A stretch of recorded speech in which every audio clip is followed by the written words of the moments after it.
content monetisation টুলটো কেনেকৈ setup কৰিব লাগে এই বিষয়ে মই আজি আপোনালোকৰ ওচৰত আলোচনা কৰি ভালদৰে বুজাই দিম যে কণ্টেণ্ট মনিটাইজেশ্যন ছেটআপটো আপুনি কেনেকৈ কৰিব তাৰ আগত কোনখিনি কাম আপোনাক কৰিব লাগে এই বস্তুবোৰ আপোনালোকে জানিব লাগিব বুজি পালে মানে কণ্টেণ্ট মনিটাইজেশ্যন আপুনি সাপোজ পাই কিনে লগে লগে আপুনি ছেটআপটো নকৰিব আপোনাৰ ছেটআপটো মই কৰি দিম এই ইয়াতে মই আপোনাক ভালদৰে এই ভিডিঅ'টোৰ জৰিয়তে আপোনাক ভালদৰে মই বুজাই দিম কিন্তু আপোনালোকে এই বস্তুটো এটা লক্ষ্য ৰাখিব যে আপুনি কণ্টেণ্ট মনিটাইজেশ্যন যেতিয়া আপুনি আগতে পোৱা নাছিল নপৰ আগতে আপুনি কি কৰিছিল কিছুমান গান লগাই দিছিল সেই গানবোৰ আপোনাক ডিলিট কৰিব লাগিব নহলে আপোনাৰ এই কণ্টেণ্ট মনিটাইজেশ্যন আহিছে ঠিকে আপোনাৰ ইস্যু লাগিব ডাঙৰ প্ৰবলেম হ'ব কপিৰাইট লাগিব বুজি পালে যদি আপুনি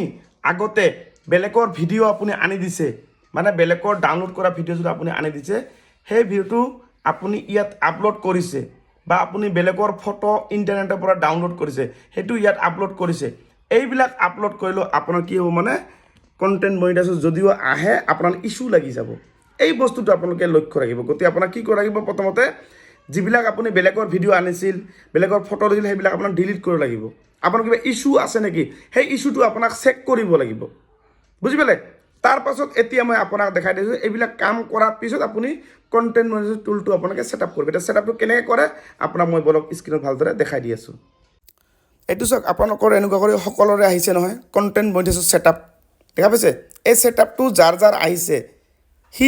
সেই অকল বন্ধু বান্ধৱীহে আপোনালোকে ছেটআপটো পাইছে মানে কণ্টেণ্ট মনিটাইজেশ্যন এতিয়া ছেটআপটো আপুনি ক্লিক কৰক SETPUP ক্লিক কৰাৰ পাছত আপোনালোকৰ এনেকুৱা আহিব এড টুল ঠিক আছে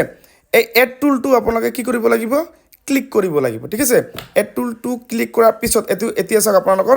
এনেকুৱা ওলাব চাওক গল কণ্টেণ্ট গল ঘূৰিব এনেকৈ দেখা পালে এই গলটো অকণমান সময় ৰাখিব কেই ছেকেণ্ড মোটামুটি 10 ছেকেণ্ড 12 ছেকেণ্ড 13 ছেকেণ্ড এনেকৈ ঘূৰিব ঠিক আছে অকণমান ৰখিবা ৱেইট কৰিবা একো নকৰিবা ইয়াতে কোনো কৰিব নালাগে এইটো কৰাৰ পিছত চাওক আপোনাৰ ছেটআপটো এতিয়া ফাইনেলি একদম হ'বলৈ হৈ আছে জাষ্ট এই চাওক হৈ গ'ল এই এনেকুৱা ধৰণৰ আপোনালোকৰ আহিব চাওক আৰু যিসকলৰ এনেকুৱা আহি গ'ল মানে আপোনালোকৰ ছেটআপটো পাই গ'ল আপুনি ফটোত ইনকাম পাব ভিডিঅ'ছত পাব ৰিলছত পাব টেক্সট পাব ষ্টৰি সকলোতে পাব আৰু এই যে মিউজিক লাইচেঞ্চ দেখা পাইছে এইখন মিউজিক লাইচেঞ্চ যিসকলৰ থাকে সেইসকলে মিউজিক দিব পাৰিব এই যে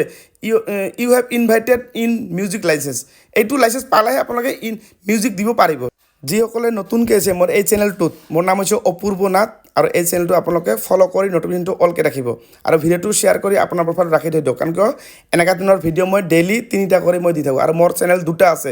এইটো হৈছে মোৰ 78K চেনেল ঠিক আছে আৰু এটা আছে মোৰ 20K ফেমিলি মোৰ গতিকে আপোনালোকে এই 2টা চেনেলতে আপোনালোকে থাকিব আৰু যিকোনো ফেচবুকৰ বিষয়ে যদি কিবা নাজানে এনি টিপছ আৰু মই ডেইলি লাইভ আহি থাকোঁ টাইমটো মনত ৰাখিব ৰাতিপুৱা 10টাৰ পৰা 11টা ৰাতি 7টাৰ পৰা 8টা ঠিক আছে আৰু ভিডিঅ'টো শ্বেয়াৰ কৰি আপোনাৰ প্ৰফাইলত ৰাখি থৈ দিয়ক কাৰণ এই ভিডিঅ'টো হেৰাই গ'লে পিছত আৰু আপোনালোকে মোক বিচাৰি নাপাব পাৰে